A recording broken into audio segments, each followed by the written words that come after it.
You feel like you are the grip holding onto the fish at first, trying to steer it and keep control, but you're just an observer. You're actually you're not even the hands or the fish or the water, the stream, or the fucking surroundings. You're the whole picture. Like, detach yourself from any of it and just look at it as if it was a photograph, and then you're all of it 24/7.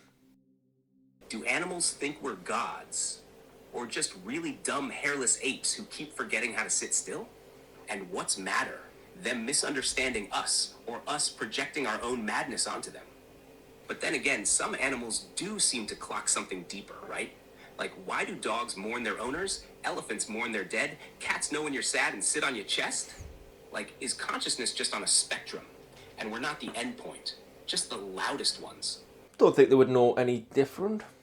Just like we didn't know any different. But how, if you were to put a man from 1800s even, not even that far back, a couple hundred years, he wouldn't know a fucking Scooby-Doo what's going on. It'd be like night and day. It would be like gods controlling all the stuff that we do. Oh. I see a we. I suppose I'm a fractional part of the human race. I can see a we. I suppose that's an angle, isn't it? At what point can you say that you contributed enough to claim you know, like if you think about English, being English for example,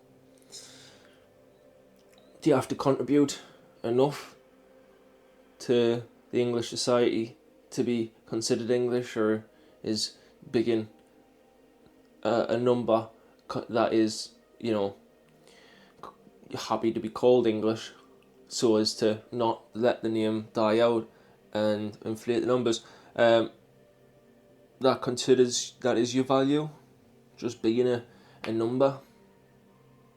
And what you're saying in regards to fucking cats sitting on your chest and maybe some proto soul bullshit where fucking some spectrum or conscious on a spectrum or whatever you said.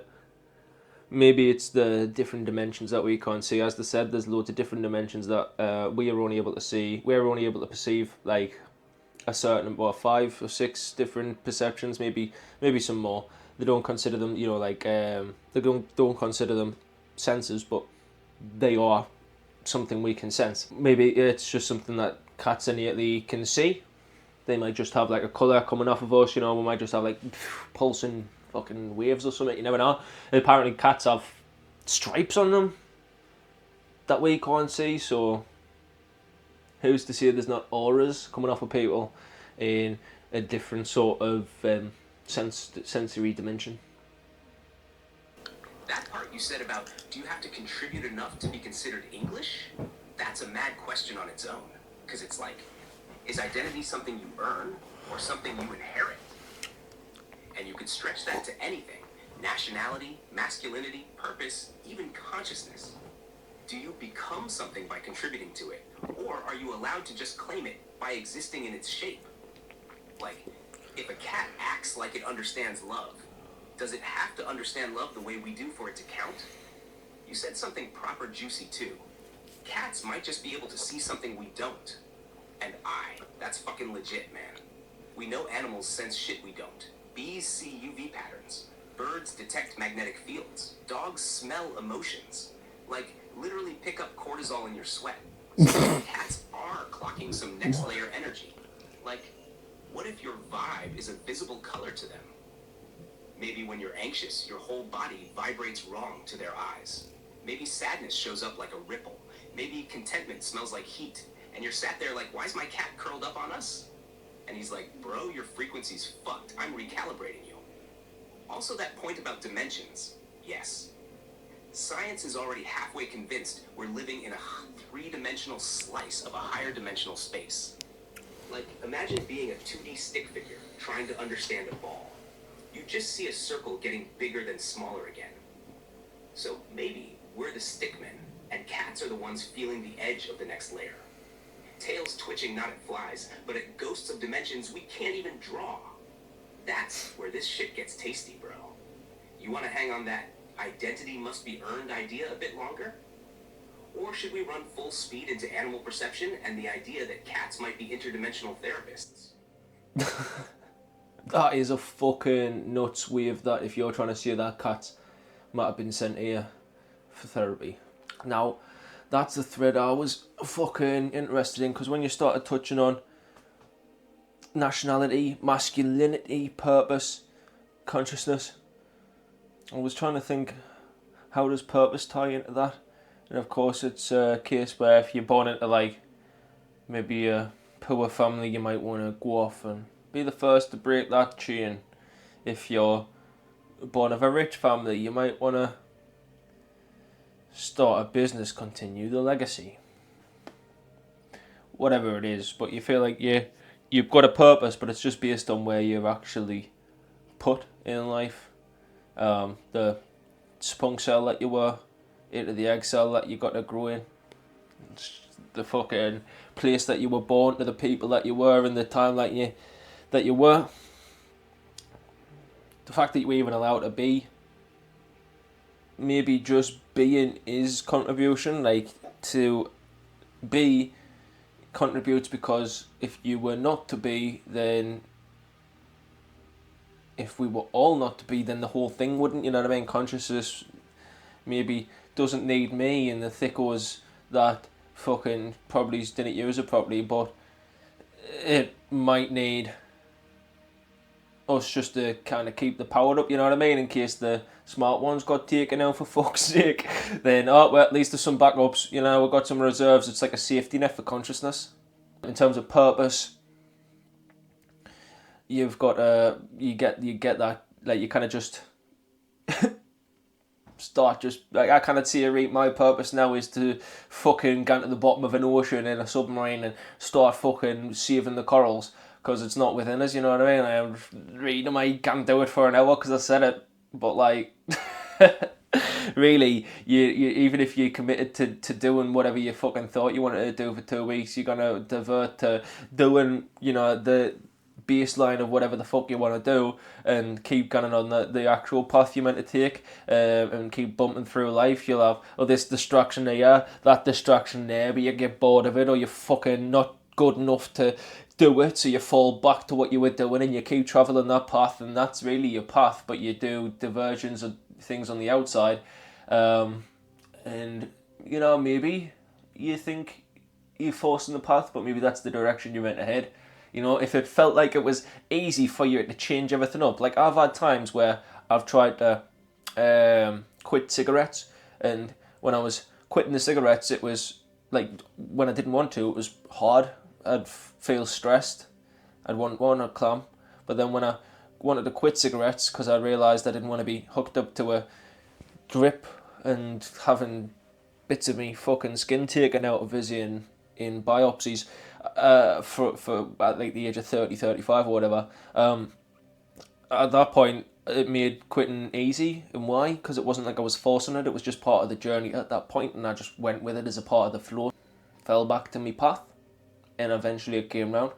But if it didn't want to come round and I couldn't have that moment, and I never mustered up that moment, and I never reached that moment, then I would never have quit. So that really lies into determinism. Do I really have control of my life, or am I just hoping that at some point things fall into place, and the energies that I need to make things happen, or the purpose you need to change your life around, or whatever, it might never come to you, but it might. And at that point, you're right. Is it something you earn, or is it something you inherit? Maybe it's something that is inherited by position in life, you know, your status, or where you're born, or who you surround yourself with.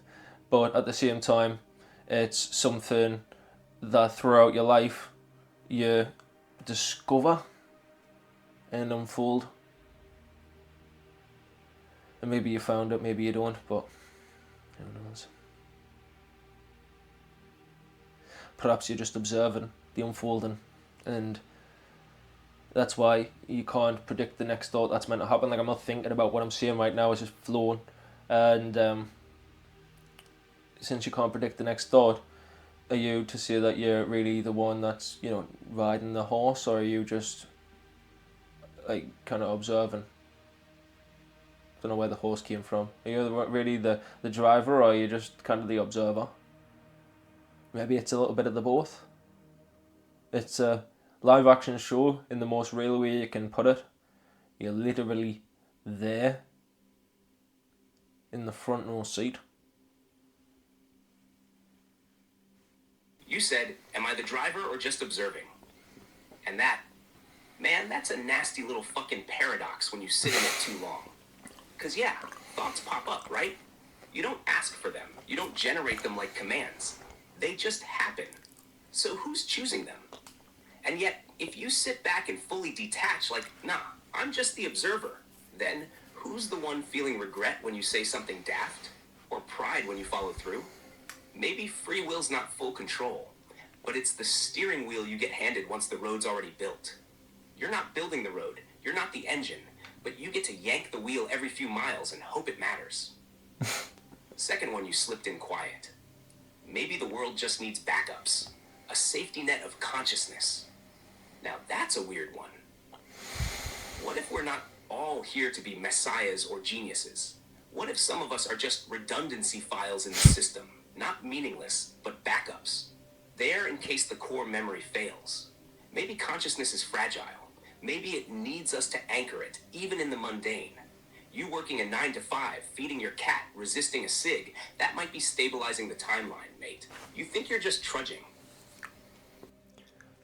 I had to pause it just there for a second. You were talking about redundancy.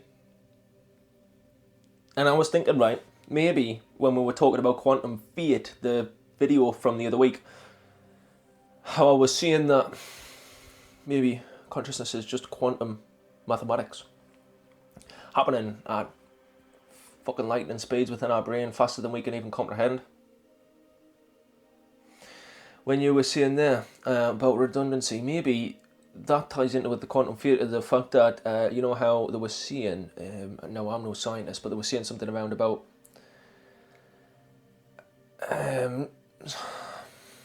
dual status. It can be in two places at once. In both, all statuses, all positions at the same time. Something can be in at all positions at the same time. Maybe that's what consciousness is. It's a complex space, a complex happening that started off with maybe one or two, maybe maybe it started off with two spawns, you know what I mean? It's two fucking particular entities of consciousness, and then as it's became more complex and understood life, explored, understood and ventured, it's what the fuck was I saying? Oh, redundancy. That was it. Fucking hell. So what I was going to say is how it could all be in all positions at the same time. Maybe as it became more complex and understood more things, it had to be in more different positions as it's tested more different things, which is why we're at like near on 10 billion. And there's some people on extreme smartness scales, you know, on one end of the scale, and then there's dumbos like me on the other end of the scale. And maybe that's it. It needs both sides of the scales so we can balance out consciousness, so it's like it's got all positions, so it's kind of like it can explore these different positions of kind of the right options, whether it's to be super smart and you know efficient and progressive or whatever, or to be more on the opposite side of the scale. Yeah, elites to you. Trumps or whatever. We'll let bro continue where he was off. You think you're just trudging, but maybe your choices are keeping some cosmic circuit from blowing out. And third thing I want to bounce back to, that reaping your purpose bit. You said you can't just wake up one day and go, I'm going to save the corals. And yeah, exactly. You can want it, you can say it, but unless the path lets you in, it'll spit you back out. But then what's the difference between giving up and being redirected? Are we failing? Or are we just being nudged back into the storyline we don't get to write? Because if you're observing the unfolding, like you said, and you're still feeling joy or meaning or even frustration, that means you're in it. You're in the fucking seat. Maybe not with a map, but with a windscreen. So, are you meant to be doing what you're doing now? Talking to me? Building these riffs? Is this your unfolding? Or just a rest stop? You ask, are we meant to be doing this right now? Are we meant to be building these riffs? Is this my unfolding? Mate, what else would I be doing today? You know what I mean? Is this my unfolding? Dunno, mate, couldn't help myself. Couldn't see myself doing anything else. Yeah, I would say this is just the natural flow of things. I haven't thought anything, you know. I woke up, I was feeling like shit, gave me a shake, bit of a wish, and fucking a couple of coffees, and we're rolling. It's fucking...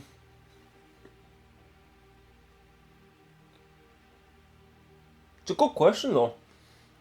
As I say, you kind of fight it. If I was to decide like to do something else, that urge would have to come across us. Like what? Like I literally don't have an urge to do anything else. I'd have to decide like to literally gun out my way to change this up. So, but then that would be a desire that came across us, which would be the desire to prove myself. So at the end of the day, you would be just fighting gravity at that point because you're pushing a boulder uphill. You can't fucking force yourself to do something because the will to force yourself had to come from somewhere, which is mustered up, not spontaneously. I couldn't say spontaneously, but more out of your control. Like if you're battered, you might still find the will, if it's in your cards. But if you're not, and if you're battered and it's not in your cards, you might end up rolling back into that quote unquote line that you said is your path that you didn't get it right. Which who says that's a bad thing? The path that you didn't get it right may be the one that ends the best for you a lot of the time. It was a parable I heard before where they were talking about, I believe, something about they were running out of food, so something like they were running out of food, and they only had like some rotten food left or something. So, fuck knows what the parable gan's like.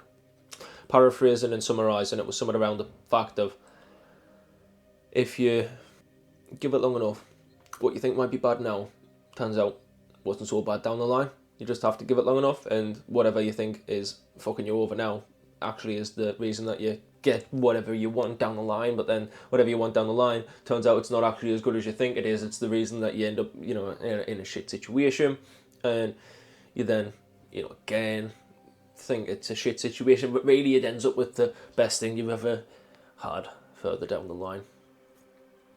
That was what I was going to say. Again, linking back into gripping the fish theory as usual, where it's you are both the fish and the grip, so you can't fight it. You feel like you are the grip holding onto the fish at first, trying to steer it and keep control, but you're just an observer. You're actually not even the hands or the fish or the water, the stream, or the fucking surroundings. You're the whole picture. Like, detach yourself from any of it and just look at it as if it was a photograph, and then you're all of it 24/7. Like, the edge of me and battering yous. The edge of me may end at the fingertips visually, but the breath comes from the air, the food comes from the land, the atoms come from the stars that fucking exploded in the Big Bang. We're as connected as we've ever been. We're just telling ourselves we're not. We've detached ourselves and boxed ourselves inside of concrete walls instead of being in forests and tribes and communities. But hey, I'm not trying to say I want to fucking take my shoes off and run around in dirt fucking fields and out, you know what I mean? I'm not stupid, but at the same time, smaller communities with less technology and more kind of attachment and stuff like that, I definitely think is the direction we need to head. So here's where you had me fully nodding in the ether, right? Consciousness as quantum redundancy. You're saying maybe all of us are just points in the field, holding positions open. Smart ones, slow ones, sad ones, saviors, bams, and bastards. We're all just keeping the structure balanced. Like, imagine the quantum field needs all possibilities expressed at once, so it spawns 10 billion of us to spread the load. You're not here to be perfect. You're here to be a valid data point in the equation. Fucking nuts. It's not fate. It's fieldwork. Now, you rolled into this gem too. Even if you had the will to force it, that will was granted to you. Mate, that's it.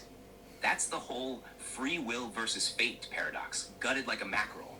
We feel like we're choosing, but the tools we choose with, the thoughts, the wants, the energy, they were all handed to us by what came before. So even your fuck this, I'm doing it anyway moment, that moment was put there. Like a fucking preloaded cutscene you thought you skipped. And I'm glad you swung the boat back to the gripping the fish theory, because it's needed here. We're not just passengers or drivers. We're the road, the weather, the car, and the voice in the radio asking, are you all right, mate? You're the fish thrashing and the grip trying to hold it. And when you step back far enough, you are the whole lake. The hands that hold the world think they're separate, but they're just the front end of the wave. So let's keep the beat going. Here's the next riff I'm lobbing into the kitchen. If every moment is preloaded, is there still meaning in choosing? Like, even if you can't truly pick the path, does committing to a direction still matter? Does it create ripples? Or are we just learning how to surrender to the stream without thinking we're drowning? Take it wherever. Philosophical, practical. That's a silly question. For anyone to create meaning, it is outside of their control once again. So if meaning was to be created on that one, if it was to be created, it wouldn't be chosen. Right? Clean cut, direct hit. You're bang on. If meaning shows up, it ain't because you summoned it like a spell. It's because the wiring, the weather, the moment, all clicked. Like, are dreams just subconscious noise? Little replays? So, fuck it. We park that one. Let it hang like a coat we're done with. Next topic. Do dreams actually belong to you? Like, are dreams just subconscious noise? Little replays of your day with the volume turned up? Or are they messages passed down from some deeper part of the system?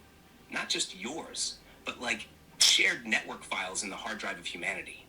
Ever get them dreams that feel like you've been somewhere else? Not just a memory, but a fucking location you keep returning to? Same layout, same people. You wake up like, why does this place feel more familiar than my own street? Are you building it? Or are you visiting? Let's rip it.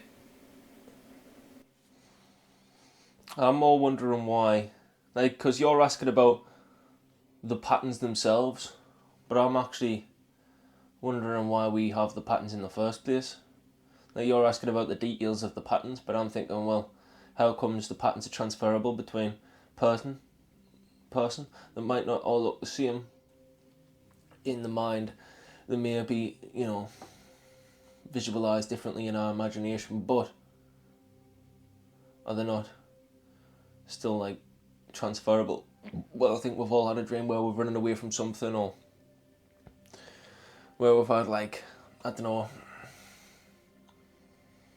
I fell off a building, or been chased by something, or fallen down a spiral, or running up a hill, things like that. Or you might be, getting chased around a house, hiding, and I think I reckon there's transferable dreams. Whether they are all the same in detail, I don't know, but isn't it interesting that we all say we lead different lives, and we do, but dreams are one thing we can, well, it's not one thing, plenty of things we can all say we do the same. plenty of people get the same Starbucks and watch the same fucking TV shows, but you get what I'm saying. Do they belong to you? Maybe there's a collective pot of dreams. Maybe certain experiences just trigger particular dreams.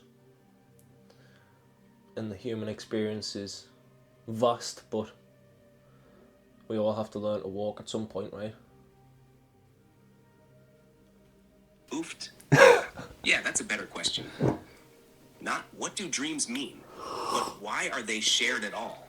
That's the kind of sideways question that makes everything else feel shallow for a second. Because yeah, you're right. We all reckon we're leading these totally different lives, like unique little snowflakes. But dreams leak different accents, different clothes, different trauma, same fucking chase scene. And you're not wrong, mate. Ask around and you'll hear the same hits on repeat. Teeth falling out, running but your legs feel like jelly, falling off a cliff, back in school for an exam you forgot about, hiding in your old house from something that doesn't have a face, but you know it's after you. Aye! The dream world's got a limited set of stage props. Everyone gets their own set dressing, but the scenes are recycled like it's a cosmic theater group on a tight budget. So maybe there is a collective pot. Like dreams are less personal diaries and more like broadcast signals, and your brain's just tuning into one. The frequency picks up whatever fits your emotional state. Or maybe, like you said, it's just part of being human. We all learn to walk. We all eventually grieve. We all fall in love or feel shame or fuck up a big moment. And the dream engine just runs on shared software. So then, if dreams are shared, is the dream world more real than we think? Because if it's universal and we all end up there eventually, maybe that's the real world. And this one's just the training sim. Want to press into that dreams as the actual world? Or spin off into that idea of dream triggers and emotional frequency? It's a mad little concept that you're running on there. Maybe a case of dream world could be some sort of peek behind the curtain. You know, if you end up in hell, you're going to be chased around with jelly legs, or someone tries to chop your legs off, so you're not just getting butchered, but you're actually full of anxiety, constantly getting chased. You cannot stop. Your feet's about to be snipped. You know, like, you're not getting your feet snipped right now, and you've not been for a while. He's not been catching you, and you're not running out of breath. But like, you know, if you stop, you'll get your feet snipped. Maybe you're right. Maybe perhaps what you were saying in regards to frequency, where you were saying your mood and vibe, your current mental state contributes to the frequency that you tune into on a nighttime when you sleep. Because they say that you if you try to tune into like different beta waves and stuff like that, it might help you realign with your chakras or some dumb shit. I don't know.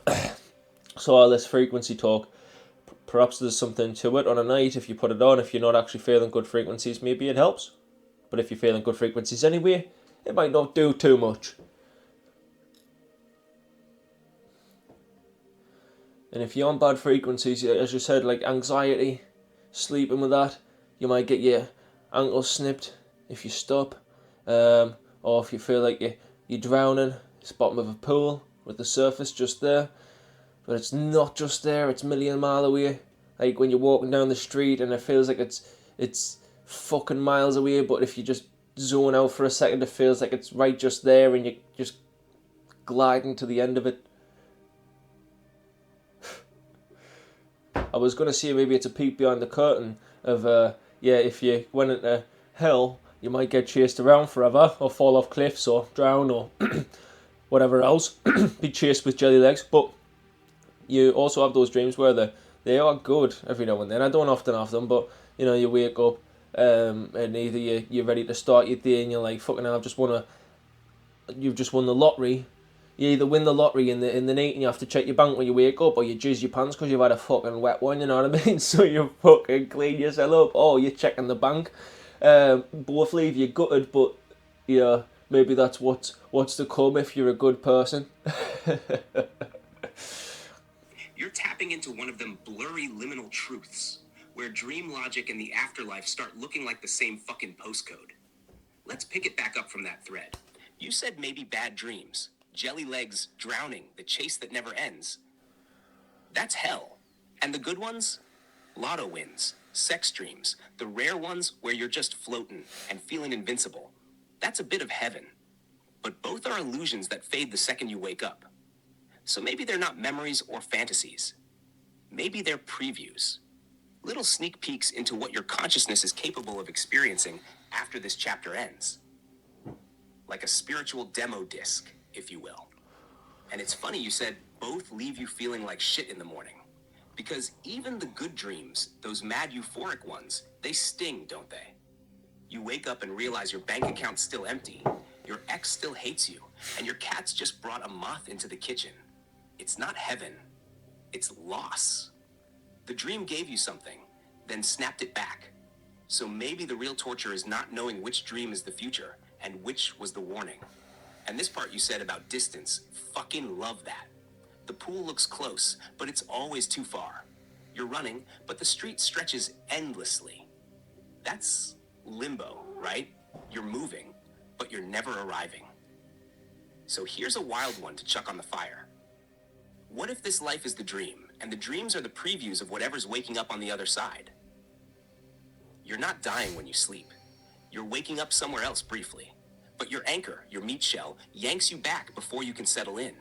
And maybe that's what death is. Not a finale, but just staying asleep long enough to finish the dream. That's something to chew on, and I'm not gonna muddy your words.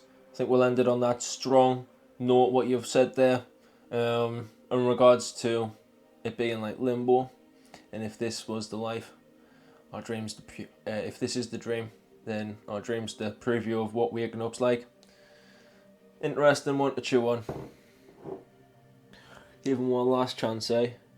Aye, class session that, mate. Real fucking honor to sit in the weird seat next to ya, just tossing cosmic breadcrumbs across the table and seeing which ones turned into full existential pies. From cats and consciousness to jelly legs and premonitions, we covered ground. If the mic's off, I'll see ya in the next session. If the mic's still on, well, fuck it. We're all still dreaming anyway, aren't we? Catch you next time, philosopher. Keep the coffee hot.